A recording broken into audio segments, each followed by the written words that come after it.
TFC spiritual ప్రేక్షకులకు స్వాగతం. ఈ వారం రాశిఫలాలు పరిశీలిద్దాం.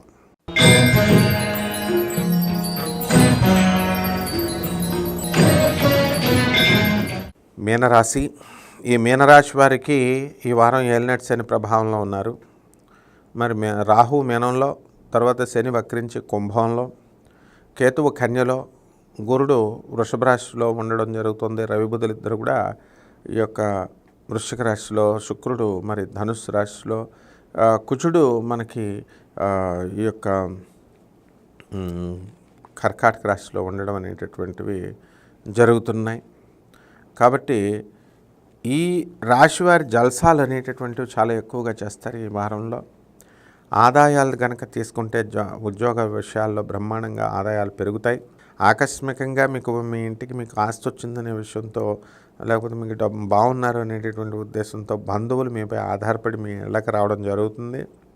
వాళ్ళందరినీ కూడా ఎసడించుకోకుండా మీరు చక్కగా వాళ్ళకి మీ తాహతకు తగ్గట్టు వాళ్ళని గౌరవించి కానుకలు ఇచ్చి పంపించే స్థాయికి ఈ యొక్క మీనరాశి వాళ్ళు ఎదిగిపోతారు.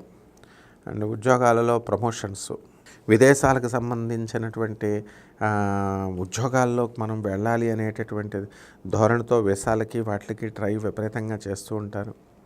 గతంలో ఎన్నోసార్లు ఫెయిల్ అయిపోయినప్పటికీ కూడా నిత్య ఉత్సాహంతో మీరు ముందుకు వెళ్తూ సక్సెస్ అవ్వడానికి అవకాశాలు ఉన్నాయి. ఇక స్కూళ్ళకు వెళ్ళాలి, కాలేజీలకు వెళ్ళాలి అనేటటువంటి స్టూడెంట్స్ ఎవరైతే ఉన్నారో వాళ్ళు బద్ధకంతో వీళ్ళు కాలేజీలకు ఎగ్గొట్టాలని చూస్తారు. దాని ద్వారా మనం లాస్ అవుతాం అనేటటువంటి విషయాన్ని పెద్దల ద్వారా తెలుసుకుని ఆ ప్రయత్నాలు అనేటటువంటిది ఈ వారం ఆఖరణ తర్వాత మారడం జరుగుతుంది. ఇంకా ఎక్కువ కృషి చేయాల్సినటువంటి అవసరం ఉంది. ప్రభుత్వ ఉద్యోగాలు, సాఫ్ట్వేర్ ఉద్యోగాల కోసం ప్రయత్నిస్తున్నటువంటి వాళ్ళంతా కూడా వీళ్ళు అధికంగా ఎక్కువ కష్టపడాలి. వీళ్ళు బాగా మరి వాళ్ళందరికీ కూడా సీట్లు రావడానికి అవకాశాలు ఉన్నాయి. మరి తల్లిదండ్రులు వీళ్ళపైన ఎన్నో ఆశలు పెట్టుకొని మరి వీళ్ళందరినీ కూడా బాగున్నారు అనేటటువంటి తృప్తితో ముసలి వాళ్ళైనటువంటి ఆ తల్లిదండ్రులు చాలా సంతోషంగా ఉండడం జరుగుతుంది.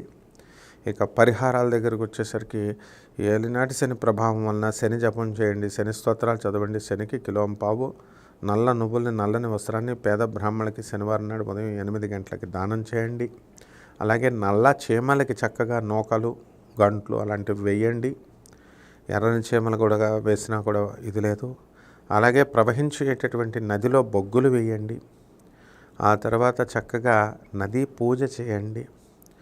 రావి చెట్టు ప్రదక్షిణాలు చేయండి. రావి చెట్టు ఆకుపైన హర్ హర్ మహాదేవ్ అంటూ రాసి శివుడి పైన, మీరు శివలింగం పైన పెట్టండి. ఈ విధంగా దశమహావిద్యల్లో ఒకటైనటువంటి తారా అమ్మవారి యొక్క హోమాన్ని మీ ఇళ్లలో జరిపించుకోవడం ద్వారా బ్రహ్మాండమైనటువంటి ఫలితాలు మీకు లభిస్తాయి. శుభమస్తు. తిరిగి వచ్చే వారం కలుద్దాం.